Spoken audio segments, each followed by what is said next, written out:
Hello. അപ്പോൾ ഒരു പഴം പായസം എങ്ങനെ ഉണ്ടാക്കാൻ നോക്കാം. ഫസ്റ്റ് തന്നെ ഞാൻ ഒരു ഉരുളി എടുത്തിട്ടുണ്ട്. അതിലോട്ട് 1 ടേബിൾ സ്പൂൺ നിറയെ ഗീ ഒഴിച്ചു കൊടുക്കണം. അതിന് ശേഷം ഇപ്പോൾ ഒരു പഴമാണ് ഞാൻ എടുത്തിട്ടുള്ളത്. അപ്പോൾ ആ ഒരു പഴം നല്ല പേസ്റ്റ് ആക്കിയിട്ട് വെച്ചിട്ടുണ്ടായിരുന്നു. ആ പേസ്റ്റ് ആയിട്ടുള്ളത് നമ്മൾ ഇതിലോട്ട് ആഡ് ചെയ്യുന്നു. അതിന് ശേഷം അത് നന്നായിട്ടൊന്ന് മിക്സ് ചെയ്ത് കൊടുക്കുക.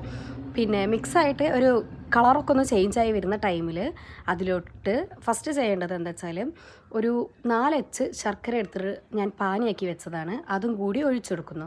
ആ ഒഴിച്ചെടുത്തിട്ട് മിക്സ് ചെയ്തുകൊണ്ടിരിക്കുക. പിന്നെ അതിലോട്ട് 2-ാം പാലും 3-ാം പാലും കൂടിയിട്ടാണ് ഞാനിതിലേക്ക് ഒഴിച്ചെടുത്തത്. പിന്നെ വീണ്ടും കുറച്ച് ടൈം ഇളക്കി കുറുക്കി കൊടുത്തതിന് ശേഷം ലാസ്റ്റ് ഇതിലോട്ട് 1-ാം പാൽ ചേർത്തിട്ട് വീണ്ടും മിക്സ് ചെയ്യാം. അതിന് ശേഷം ഇപ്പോൾ പായസം ഓൾമോസ്റ്റ് റെഡി ആയിട്ടുണ്ട്.